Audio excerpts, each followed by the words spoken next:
खबर आपको बता दें, दिल्ली में आम आदमी पार्टी का संकट खत्म होता नहीं दिख रहा। 20 आम आदमी पार्टी के विधायकों की सदस्यता रद्द होने के बाद आज हाईकोर्ट में मामले की सुनवाई होगी। आप नेता गोपाल राय ने कहा है कि जरूरत पड़ी तो सुप्रीम कोर्ट का दरवाजा खटखटाएंगे। उधर इसके बाद दिल्ली के मुख्यमंत्री अरविंद केजरीवाल ने दिल्ली की जनता को खुला खत लिखा है। उन्होंने अपने खत में कहा कि क्या चुने हुए विधायकों को इस तरह गैर संवैधानिक और गैर कानूनी तरीके से बर्खास्त करना सही है? क्या ये गंदी राजनीति नहीं है? ये खुला खत जनता के नाम अरविंद केजरीवाल ने लिखा है। जिस तरह से उनके ऊपर इस समय उंगलियां उठ रही हैं, 20 विधायकों की सदस्यता रद्द कर दी गई है। और उन्होंने सीधे सीधे कहा कि क्या चुने हुए विधायकों को इस तरह गैर संवैधानिक और गैर कानूनी तरीके से बर्खास्त करना सही है? आम आदमी तक उनकी जो पहुंच है वो चिट्ठी के जरिए उन्होंने वो सीधा संपर्क साधने की कोशिश की है। जनकपुरी विधानसभा से पूर्व विधायक हमारे साथ राजेश ऋषि मौजूद हैं। पूर्व इसलिए कहना पड़ रहा है क्योंकि जिस हिसाब से डिस्क्वालीफाई की तरफ से नोटिस आया है, नोटिफिकेशन जारी हुआ है, क्या लग रहा है राजेश भाई? उम्मीद कितना, भरोसा कितना? क्या ये पूर्व फिर से विधायक में तब्दील होगा या नहीं? सर बिल्कुल होगा। अगर देश के अंदर लोकतंत्र है, अगर देश के अंदर कानूनी व्यवस्था है तो ये पूर्ण लागू होगा हमारे पास। हम लोग फिर वापस आएंगे। हम कोर्ट जा रहे हैं और कोर्ट हमारी जरूर सुनेगी। सबसे बड़ी अचंभे वाली बात यह है कि इलेक्शन कमीशन ने हमारा पक्ष तो सुना ही नहीं। पता नहीं कैसे निर्णय देके चले गए वो। तो आर्गुमेंट जो डेट पड़ती रही उसमें आप लोगों ने जो दलीलें पेश की अपनी तमाम तरह से, उनकी तरफ से कई डॉक्यूमेंट आए, आप लोग ने भी अपने डॉक्यूमेंट पे डॉक्यूमेंट पेश किए, फिर वो क्या था? देखिए, सबसे पहले तो यही चलता रहा कि 2 लेटर्स हैं, किसके ऊपर सुनवाई होगी। तो इसकी सुनवाई को लेते हुए 4-5 डेट तो उसी पे निकल गई। तब तक हाईकोर्ट का डिसीजन आ गया कि ये हमारी उन्होंने मानी नहीं कि ये पार्लियामेंट सेक्रेटरी हैं, उन्होंने साफ रिफ्यूज हो गया उसमें। फिर बहस यही चलती रही कि जब हाईकोर्ट कह रहा है कि ये पद है ही नहीं तो बहस किस बात की। तो इन्हीं चीजों पे ये खाली अभी चलता रहा। हमारा मैटर तो खुला ही नहीं अभी तक। चलिए साहब, तो पहले राजेश ऋषि भाई का ये कहना है कि परिवर्तन से जो तमाम देश का परिवर्तन उसके साथ हम जुड़ने की कोशिश की, लेकिन उन्हें क्या पता था कि परिवर्तन इनके साथ ही होगा।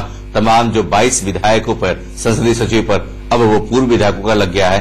क्या उस पर सवाल अभी खड़े होंगे या नया चुनाव होगा?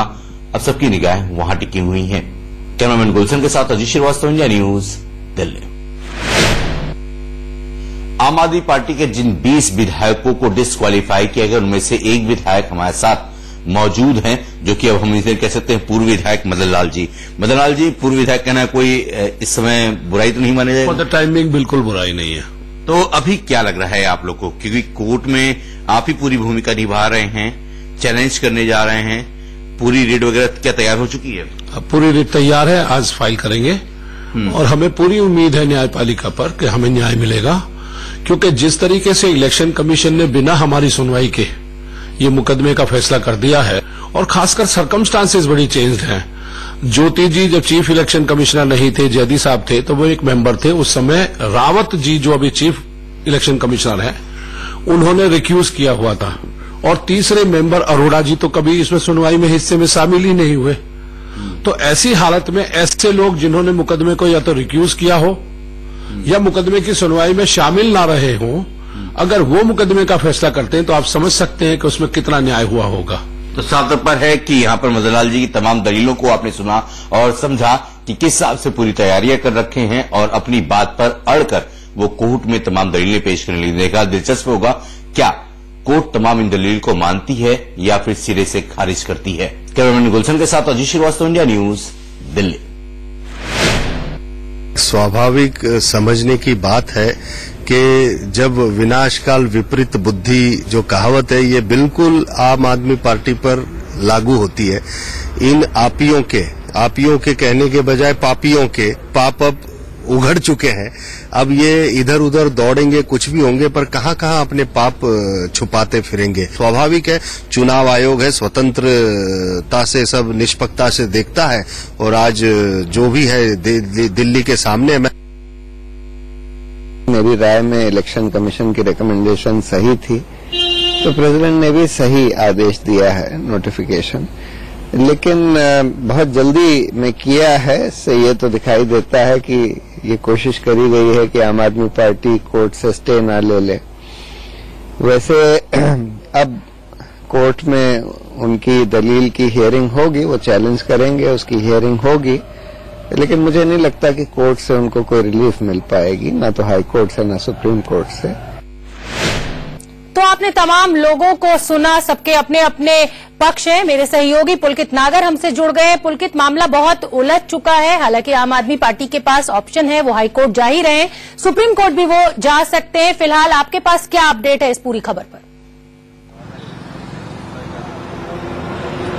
देखिए, वो भले ही हाई कोर्ट और सुप्रीम कोर्ट का रास्ता इख्तियार कर रहे हो, लेकिन सिर्फ टाइम टेकिंग है। आम आदमी पार्टी को भी ये समझ में आ गया है कि कोर्ट से उसे राहत मिलने वाली नहीं है, लेकिन एक ऑप्शन है, इसलिए वो कोर्ट जा रहे हैं। दूसरा ऑप्शन जिसपे सबसे ज्यादा काम अब अंदर खाने शुरू हो गया है, वो सिर्फ चुनाव का है, और यही वजह है कि मनीष सिसोदिया ने आज सुबह एक लेटर लिखा अपने दिल्ली के लोगों के लिए और अपने विधायकों के लिए भी। तो ये संकेत देता है कि आम आदमी पार्टी अब आगे की रणनीति में चुनाव का रास्ता इख्तियार कर रही है, क्योंकि जितने भी पुराने मामले भी हैं उसमें भी बहुत ज्यादा राहत मिली नहीं थी कोर्ट से, और ये जितने भी सहयोगी हैं आम आदमी पार्टी के, वो भी आम आदमी पार्टी को यही इंफॉर्मेशन दे रहे हैं कि कोर्ट से आपको राहत मिलती हुई नहीं दिख रही है। तो चुनाव की तैयारी अंदर खाने शुरू है और पहले रास्ते पर काम चल रहा है। आज हाई कोर्ट के अंदर आम आदमी पार्टी जा रही है, उसके बाद सुप्रीम कोर्ट भी जाएगी, लेकिन 4 से 5-6 महीने का वक्त इस बीच में मिल जाएगा, लेकिन तैयारी और दिशा चुनाव की तरफ। पुलकित, आप कहीं ना कहीं ये इशारा कर रहे हैं कि आम आदमी पार्टी में अंदर खाने चुनाव की तैयारी शुरू हो चुकी है, ये महज एक औपचारिकता है क्योंकि कोर्ट जाना है उनको, क्या आप ये कह रहे हैं? बिल्कुल बिल्कुल यही है, कोर्ट जाना है, कोर्ट से राहत की कोशिश है, लेकिन उम्मीदें नहीं है बहुत ज्यादा। आम आदमी पार्टी सिर्फ एक कोशिश कर रही है। आज पार्टी के दफ्तर के बाहर जीएसटी और कई मुद्दों के साथ, दिल्ली में सीलिंग के मुद्दों के साथ भी पोस्टर लगाए गए हैं, यानी कि वो समझ रही है कि उसे राहत ज्यादा मिलने वाली नहीं है। जिस तरीके का फैसला सामने आया है, जितनी जल्दी फैसला सामने आया, उससे उम्मीदें बहुत कम है। जी ठीक है पुलकित, आपका बहुत बहुत धन्यवाद इस पूरी जानकारी के लिए। और कांग्रेसी नेता शकील अहमद का इस पूरे मामले पे क्या कुछ कहना है, वो अपने दर्शकों को सुनवा देते हैं। न्यायालय हमारे संविधान में प्रावधान है, कोई न्यायालय जाना चाहे तो जा सकता है, लेकिन इलेक्शन कमीशन पे आरोप लगाने की बात समझ में इसलिए नहीं आती है कि अभी 2-4 दिन पहले हम लोगों ने कंप्लेन किया था कि जो उनके राज्यसभा के नॉमिनी हैं गुप्ता साहब, उनको ऑफिस ऑफ प्रॉफिट के अंदर आना चाहिए, मगर इलेक्शन कमीशन ने आम आदमी पार्टी के फेवर में फैसला दिया था, इसलिए इलेक्शन कमीशन पे नहीं इल्जाम लगाना चाहिए। आप फ्री हैं, अगर आपको किसी फैसले से कोई शिकायत है तो सुप्रीम कोर्ट हमारे कॉन्स्टिट्यूशन का फाइनल इंटरप्रेटर है, आप सुप्रीम कोर्ट में अपनी बात कह सकते हैं। फिलहाल वक्त हुआ एक छोटे से ब्रेक का, पर कहीं